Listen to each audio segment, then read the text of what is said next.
I came home early and discovered my fiance's secret. Now she's desperate to win me back. Hey, Reddit. It's been a whirlwind of a few weeks, and I'm still trying to process everything that happened. I figured sharing my story might help clear my head, or at least help someone out there who might be going through something similar. I'm Ethan, 31 years old, and until recently, I thought I had everything figured out, especially when it came to my relationship. Turns out, life had other plans. I met Emma 2.5 years ago at a friend's engagement party. The friend, Ryan, had been one of my closest buddies since college, and Emma was one of the bridesmaids. Honestly, I almost didn't go to that party. I'd had a long week at work, and the thought of spending my Friday night surrounded by couples wasn't exactly appealing. But Ryan wouldn't take no for an answer, so I showed up, and that's when I saw her. She had this effortless smile and this laugh that could light up a room.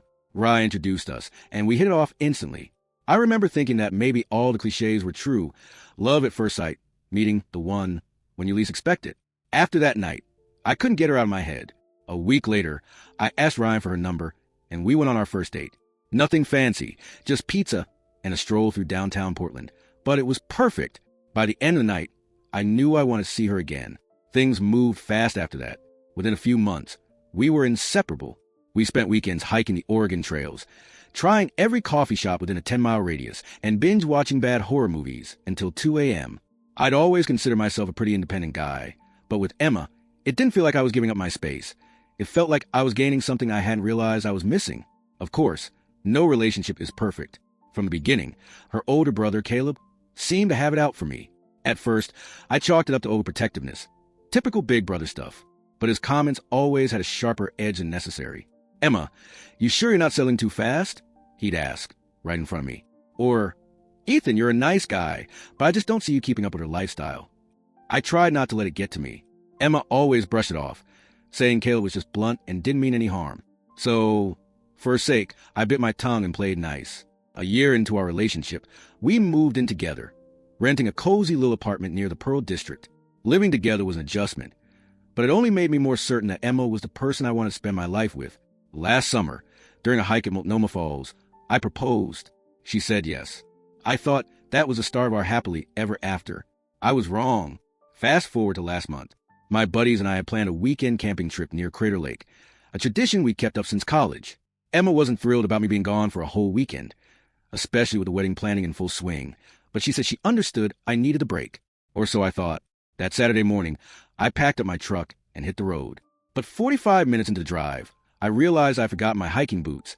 Pretty essential when you're planning to spend a weekend in the woods. I sighed, turned the truck around, and headed back. Emma had mentioned she'd be meeting her bridesmaids for dress shopping that afternoon, so I wasn't expecting anyone to be home. When I pulled into the parking lot outside our building, Emma's car was still there. My first thought was that maybe her plans had changed, but I didn't think much of it. I headed upstairs, already focused on grabbing my boots and hitting the road again. The moment I stepped inside, though, something fell off. The air was too still, too quiet. Then I heard voices, muffled but distinct, coming from the bedroom. My stomach dropped. I moved closer, heart pounding in my chest. At first, I tried to convince myself it was nothing. Maybe Emma was just on the phone. Maybe she'd invited a friend over. But as I reached the bedroom door, I caught the unmistakable sound of laughter. Low, intimate, and far too familiar. I froze, my hand halfway to the doorknob. I didn't mean to eavesdrop, but their words hit me like a punch to the gut.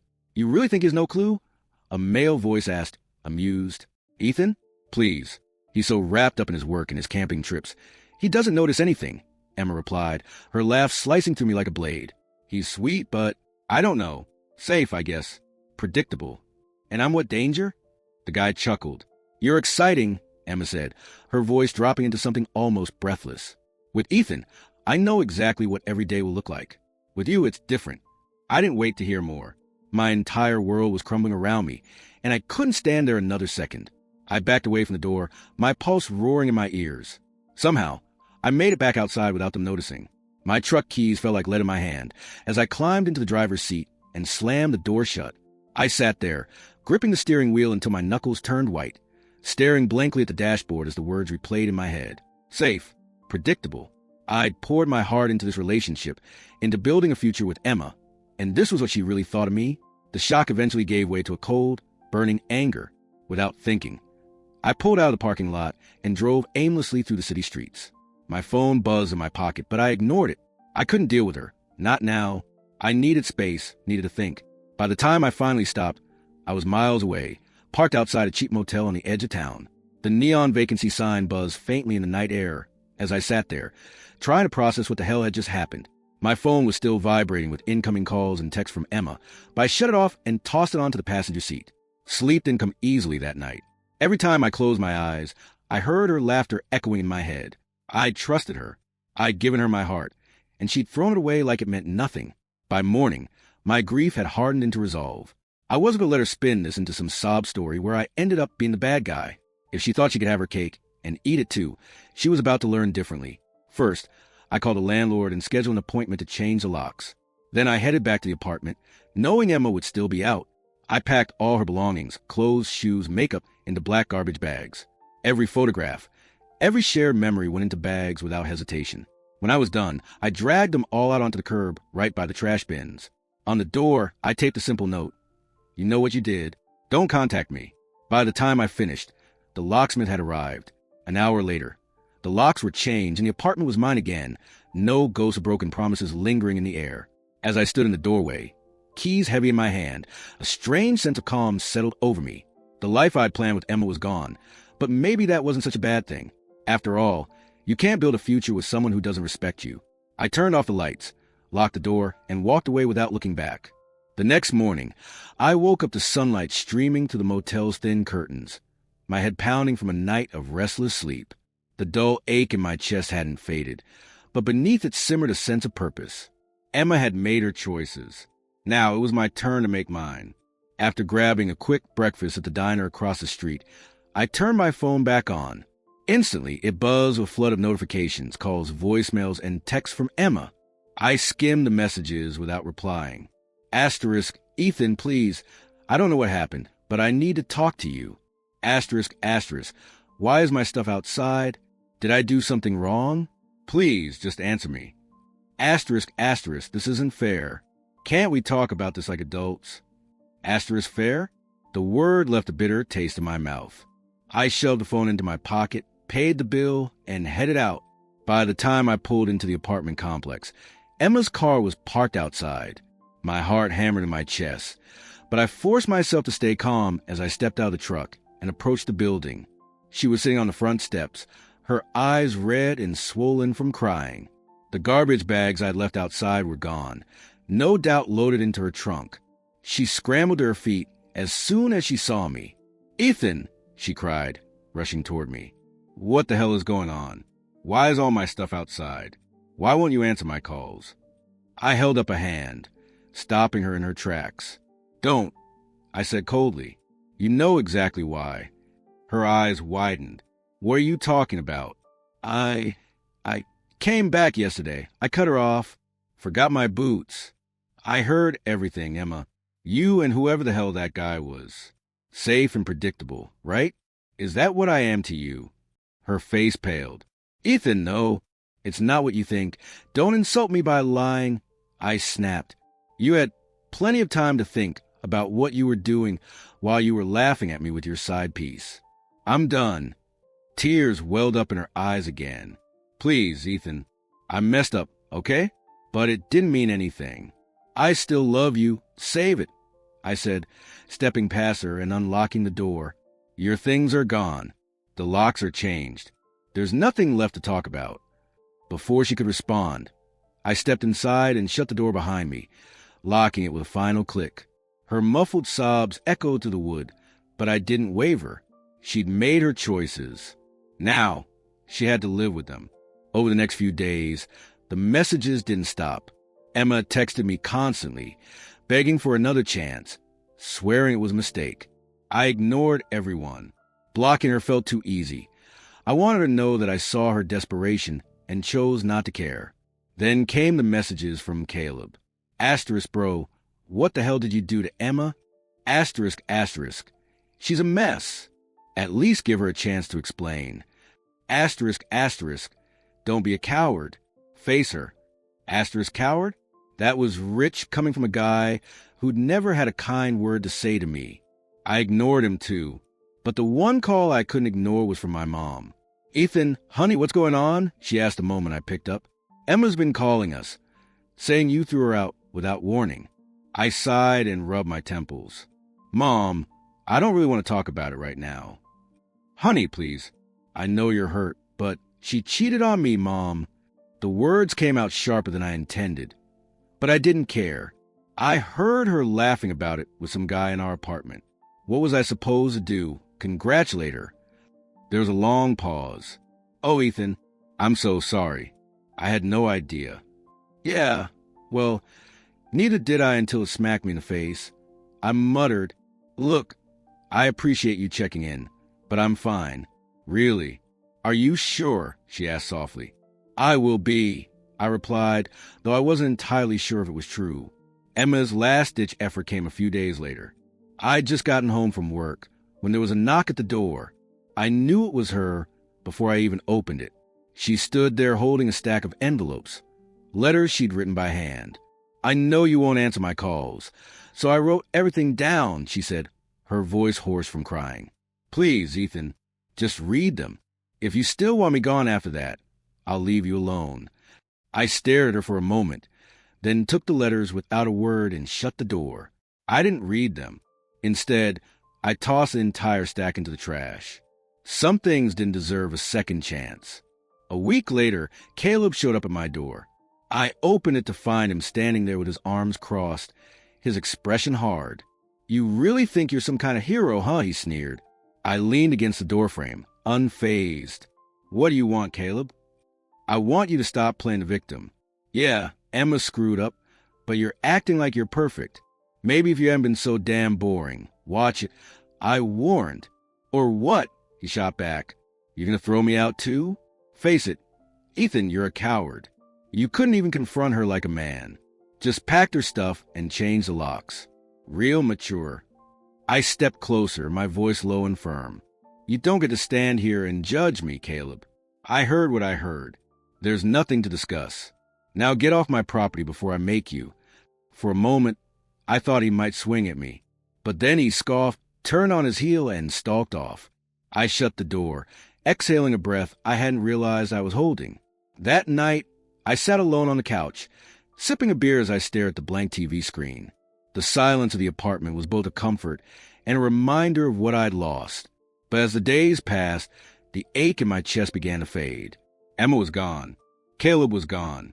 And for the first time in a long time, I felt free. But something told me this wasn't over yet. A week after throwing Emma out, the dust was beginning to settle. Or so I thought.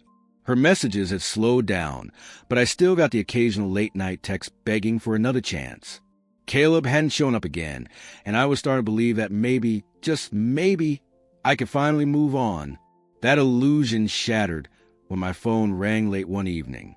I glanced at the screen, expecting another unknown number, but instead, I saw a name I hadn't expected. Linda, Emma's mom. I hesitated before answering. Hello, Ethan. Linda's voice was soft, almost hesitant. I hope it's okay that I'm calling. I heard what happened between you and Emma. I rubbed the back of my neck, unsure how to respond. Yeah, I figured you might.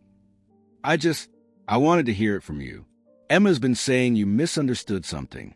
But I know my daughter and she broke off, her voice thick with emotion. Please, Ethan, tell me the truth. I took a deep breath and told her everything. The forgotten boots, the conversation I'd overheard, the cruel laughter, and the name I'd never forget, Ryan.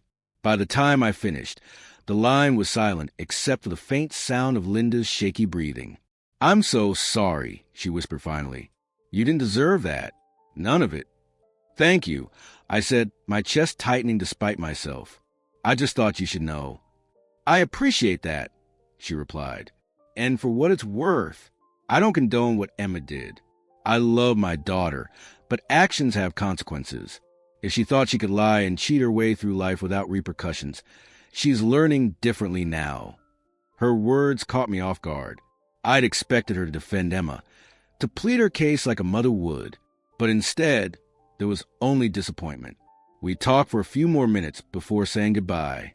After I hung up, I sat there staring at the phone, feeling more conflicted than I wanted to admit. I didn't owe Emma or her family anything. But knowing how much Linda and her husband had supported us from the beginning made the situation feel messier. The next few days passed quietly until Jason called. "Yo, Ethan," he said the moment I picked up. "Thought you should know. Emma got fired." I blinked. "What?" "Yeah, after everything that happened, I couldn't keep her on. I tried to stay out of your personal stuff, but when she started causing drama at work, showing up late, snapping at coworkers, I had to cut her loose." I ran a hand through my hair, unsure how to feel. Part of me wanted to feel bad for her, but another part remembered the sound of her laughter as she mocked me. "Figured you want to know," Jason added. "Oh, and by the way, Caleb's been running his mouth, saying you're the bad guy in all this. If he tries anything, you let me know, all right?" "Thanks, man," I said, appreciating his loyalty. After we hung up, I sat on the couch, staring at the wall as my thoughts swirled. Emma was unemployed. Caleb was still stirring the pot. And somehow, I'd become the villain in their story. Later that night, I heard a knock at the door. My chest tightened, but I forced myself to stay calm as I approached. When I peeked through the peephole, my stomach dropped. It was Caleb. I opened the door just enough to lean against the frame. "What do you want?"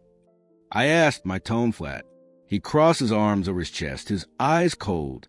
"We need to talk." "No, we don't," I replied. "Go home, Caleb." "Come on, Ethan. Don't be an ass. Emma's a mess. She lost her job, her apartment. She's got nothing. And you're just sitting here like none of it matters. Because it doesn't." I shot back.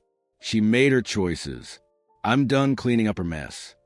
His jaw clenched. "You think you're so perfect, huh? Mr. Safe and predictable. Maybe if you'd been more exciting, she wouldn't have." "Say one more word," I warned, stepping forward until we were almost nose to nose.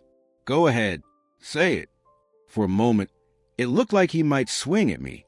But then, just like before, he backed down. "Whatever, man," he muttered. "You're not worth it." I watched him walk away, my heart pounding in my chest as I slammed the door shut. By the end of the week, Emma's texts had stopped completely. I thought maybe, finally, this whole nightmare was over. But of course it wasn't. It started with the envelopes. One afternoon, I opened my mailbox to find a stack of letters, each one addressed to me in Emma's handwriting. I brought them inside and sat at the kitchen table, staring at them for what felt like an hour before finally opening the first one. "Ethan, I know you hate me right now, but please, just read this. I never meant to hurt you. I was stupid and selfish, and I'll regret it for the rest of my life. You were the best thing that ever happened to me, and I threw it all away because I thought I wanted excitement. But excitement doesn't keep you warm at night. It doesn't look at you like you're the most important person in the world. I miss you, Ethan. I miss us. Please give me a chance to make this right." I read the next letter, and the next. Each one was more desperate than the last. Apologies, regrets, memories of the good times we'd shared, promises to change. For a brief, fleeting moment, I almost believed her. Almost. But then I remembered the laughter, the betrayal, the sound of her voice as she compared me to the man she'd cheated with. I gathered the letters into a neat stack, carried them outside, and tossed them into the dumpster. 2 days later, Jason called again. "Hey, man, just a heads up. Emma's been asking around about the Christmas party." My stomach twisted. "What?" "Yeah, apparently. She's determined to show up and talk to you. She's not invited." I said firmly, "Don't worry. She's not getting through the front door," Jason promised. "Just thought you should know." "Thanks, man," I said, though the tension in my chest and knees. That night, I sat on the couch, staring at the Christmas lights strung around the apartment. A year ago, Emma and I had decorated the place together, laughing as we tangled the wires and argued over where to hang the ornaments. Now, the lights felt colder, emptier. I knew I should move on, focus on the future. But a part of me couldn't shake the feeling that this wasn't over. Not yet. The week leading up to Jason's Christmas party was a blur. I buried myself in work, trying to distract myself from the memories that seemed determined to haunt me. But no matter how hard I tried, Emma's voice echoed in my head. The laughter, the betrayal, the desperate pleas in her letters. I told myself it didn't matter. I was done with her. But a part of me couldn't shake the tension coiled tight in my chest. Jason's warning about Emma asking around about the party lingered in the back of my mind. I wanted to believe she'd respect my boundaries and stay away. But after everything that had happened, I knew better than to expect that. By the time Friday night rolled around, my nerves were stretched thin. I stood in front of the mirror, adjusting the collar of my sweater, and trying to ignore the knot in my stomach. She won't be there, I told myself. Jason won't let her in. Still, I couldn't shake the feeling that tonight wouldn't go as planned. Jason's house was already packed by the time I arrived. Twinkling lights wrapped around the porch railings, and the sound of Christmas music spilled from the open front door. The air was crisp, carrying the faint scent of pine and wood smoke. "Ethan," Jason clapped a hand on my shoulder the moment I stepped inside. "Glad you made it, man." "Wouldn't miss it," I said, forcing a smile. His eyes flicked over my shoulder, as if scanning the crowd. "Don't worry. No sign of her." I nodded, the knot in my chest loosening slightly. "Come on, grab a drink. We got eggnog, spiked cider, the works." I followed him into the living room, where clusters of friends laughed and chatted around the fireplace. The Christmas tree stood in the corner, its branches heavy with ornaments. I let the warmth of the room seep into my bones, slowly starting to relax. For the first time in weeks, I felt like I could breathe again. The party was in full swing when everything fell apart. I was standing by the fireplace, nursing a glass of cider, and laughing at one of Ryan's terrible jokes when the front door swung open with a bang. The room fell silent as every head turned toward the doorway. And there she was. Emma stood in the entrance, her eyes wide and frantic as she scanned the room. Her cheeks were flushed, her hair slightly disheveled as if she'd rushed to get here. The air seemed to freeze around her as the tension in the room thickened. Jason was the first to react. "What the hell are you doing here?" he demanded, stepping forward. "I need to talk to Ethan," Emma said, her voice cracking. "Please, just 5 minutes. That's all I'm asking." "You weren't invited," Jason shot back, his voice hard. "Get out. Please." Her gaze found mine across the room, eyes brimming with tears. "Ethan, please." Just give me a chance to explain. Every muscle in my body locked up as the room seemed to close in around me. I could feel everyone's eyes on me, waiting to see what I'd do. Part of me wanted to turn my back and walk away. She didn't deserve my time, my attention, anything. But another part of me, maybe the part that had once loved her, wanted answers. "It's fine," I said, my voice rough. "Let her talk." Jason frowned but stepped aside, watching her warily as she made her way toward me.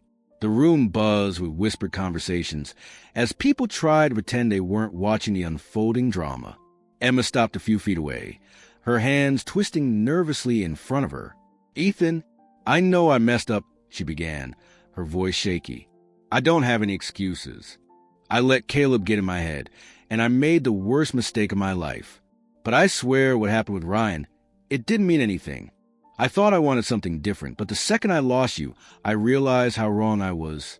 Please, I'm begging you, give me another chance." I stared at her, my chest tight with a storm of emotions. Anger, betrayal, sadness, and beneath it all, a flicker of something I couldn't quite name. "You don't get to rewrite the past just because you regret it now," I said, my voice low but steady. "I heard everything, Emma. Every word.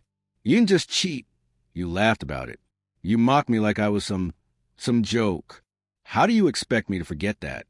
Tears streamed down her face as she clutched her hands to her chest. "I was stupid. I was trying to impress Caleb, and I—" "Don't blame Caleb." I cut her off sharply. "He might have encouraged you, but you made the choice. You're the one who lied. You're the one who betrayed me." "I know," she whispered, "and I hate myself for it. But, Ethan, we had something real, something worth fighting for. Please, don't throw it all away because of one mistake." "One mistake?" I scoffed. "It wasn't one mistake, Emma. It was a choice. A choice you made Every time you looked me in the eye and lied. Every time you snuck around behind my back. Every time you told me you loved me while you were sleeping with someone else. She flinched like I'd slapped her, fresh tears spilling down her cheeks. I know I don't deserve your forgiveness, but I'm begging you, just give me a chance to make things right. Silence hung heavy in the air. I could feel the weight of everyone's eyes, the anticipation thick enough to choke on. I took a step closer, my gaze never leaving hers. Emma, I loved you. I would have given you the world. But you threw it all away for a cheap thrill. And now you're standing here, asking me to forget it like it never happened. But I can't. I won't. You don't get to break my heart, and then ask me to put it back together for you. Please, she whispered, her voice cracking. I don't have anyone else. Kayla won't talk to me. My parents, they've cut me off. I've lost my job, my apartment. I've lost everything. Ethan, I need you. Her words hung in the air, raw and desperate. But instead of softening my heart, they hardened my resolve. I'm not your safety net, Emma, I said coldly. You didn't want me when you had me. Now that you've lost everything, you come crawling back, hoping I'll save you. But I'm done being your backup plan. A sob tore from her throat as she reached for me, but I stepped back, out of reach. Go home, Emma, I said quietly. There's nothing left for you here. Her face crumpled, and for a moment, I thought she might collapse right there on the floor. But then Jason stepped forward, placing a hand on her shoulder. Time to go, he said firmly. Emma shook her head, sobbing as Jason gently guided her toward the door. She stumbled, her shoulders shaking with silent sobs as she disappeared into the night. The door closed behind her with a final, echoing thud. Silence hung heavy in the room for a moment. Then the music started up again, breaking the tension. Conversations resumed, and people drifted back to their drinks and laughter, as if nothing had happened. But for me, the air still felt heavy. Jason clapped a hand on my shoulder. You okay, man? I exhaled slowly, the weight in my chest finally beginning to lift. Yeah, I said, surprising myself at the truth in the word. Yeah, I think I am. The night after Christmas party, I lay in bed staring at the ceiling.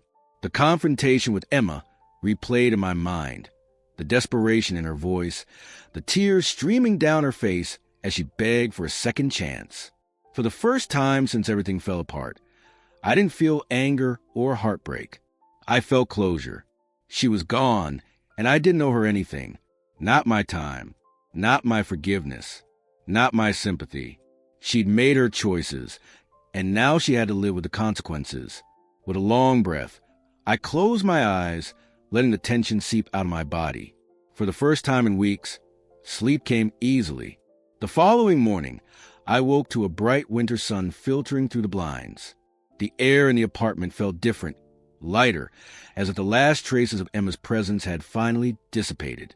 I got up, made coffee, and stood by the window, watching snowflakes drift lazily to the ground. My phone buzzed on the counter. I glanced at the screen, half expecting another message from Emma. Instead, it was Jason. Jason, hey man, just checking in. You good? I smiled faintly and typed a quick reply. Me? Yeah, I think I finally am. Setting the phone down, I took a sip of coffee and stared out at the snow-covered street. The world felt full of possibilities, and for the first time in a long time, I felt ready to move forward. Over the next few days, life settled into a new rhythm. I threw myself into work, reconnected with friends I hadn't seen in months, and started hitting the gym again. Each day felt a little easier, the weight of the past lifting bit by bit. Emma's attempt to contact me had finally stopped. No more texts, no more letters, no more late-night knocks on the door. Even Caleb had gone radio silent. It was as if they'd finally accepted that I was done, and I was grateful for it. But just when I thought the chapter was closed, fate had one more surprise in store. It happened on a crisp Saturday afternoon. I'd driven out to Forest Park for a solo hike, needing a break from the noise of the city. The air was sharp with the scent of pine, and the snow crunched softly beneath my boots as I made my way along the trail. I was halfway up the ridge when I heard footsteps behind me. I glanced back, expecting to see another hiker, but my breath caught in my throat when I saw who it was. Emma. She stood a few yards away, bundled in a heavy coat, her cheeks flushed from the cold. Her eyes met mine, wide with surprise, and something else I couldn't quite place. For a moment, neither of us moved. Then she took a hesitant step forward. "Ethan," she said, her breath visible in the frosty air. "I didn't expect to see you here." "Same," I replied, my voice guarded. "I've been hiking a lot lately," she admitted, fiddling with the zipper of her coat. "It helps clear my head." I nodded but said nothing, waiting to see where this was going. "I know I shouldn't have come to the party," she continued, her gaze dropping to the snow-covered trail. "I was desperate, and I wasn't thinking clearly. But I meant what I said, Ethan. I'm sorry for everything. Not just the cheating, but for how I made you feel. For making you think you weren't enough. You were. I was the one who wasn't." Her voice wavered, but she pressed on. "I've spent the last few weeks trying to figure out where I went wrong. And the truth is, I got scared. Things were getting serious. And instead of facing my fears, I sabotaged the best thing that ever happened to me." I watched her in silence, unsure how to respond. Her words sounded sincere, but sincerity didn't erase the past. "I know I can't change what I did," she said softly, "and I don't expect you to forgive me. But I needed you to know that I'm trying to be better. Not for you, for myself. Because I don't want to be the person who threw away the best thing she ever had." Her eyes met mine again, and this time I saw something different. Not desperation, not manipulation, just honesty. For a long moment, I stood there, the cold wind biting at my face as I weighed my next words. "I appreciate you saying that," I said finally, "and I hope you do find what you're looking for. But I've moved on, Emma. I'm not angry anymore, but I can't go back. Too much has happened." She swallowed hard, her eyes glistening with unshed tears. "I understand," she whispered. I'm glad I got to tell you, even if it's too late." I nodded, and for the first time since that day in the apartment, I felt a strange sense of peace. "Take care of yourself, Emma," I said, stepping past her and continuing up the trail. "Goodbye, Ethan," she called softly as I walked away. The rest of the hike felt different, lighter, somehow, as if the final weight of the past had been lifted from my shoulders. When I reached the summit, I stood at the edge of the overlook, gazing out at the city spread below me. The sun was beginning to set, painting the horizon in shades of orange and pink. The air was crisp, the world silent except for the distant rustle of the wind through the trees.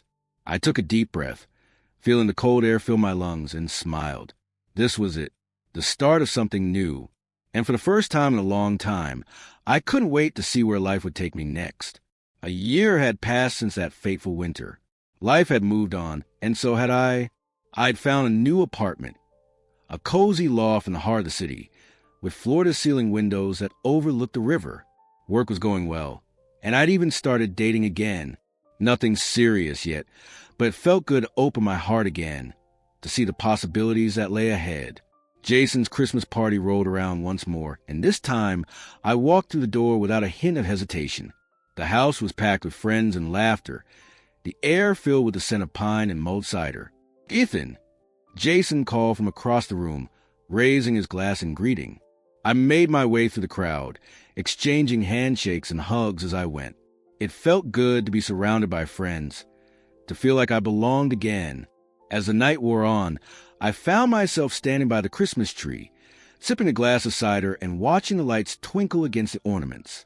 A soft laugh caught my ear, and I glanced aside to see a woman standing nearby, admiring the tree with a smile. Her dark hair fell in loose waves around her shoulders, and her eyes sparkled with warmth. She caught me looking and offered a shy smile. "Beautiful, isn't it?" "Yeah," I replied, feeling my heart beat a little faster. "It really is." We stood there for a moment, the world fading away as our eyes met. "Ethan," Jason called from across the room, "come join us." I glanced back at the woman and smiled. "Care to join me?" I asked. She hesitated for a moment, then smiled. "Why not?" And just like that, a new chapter began.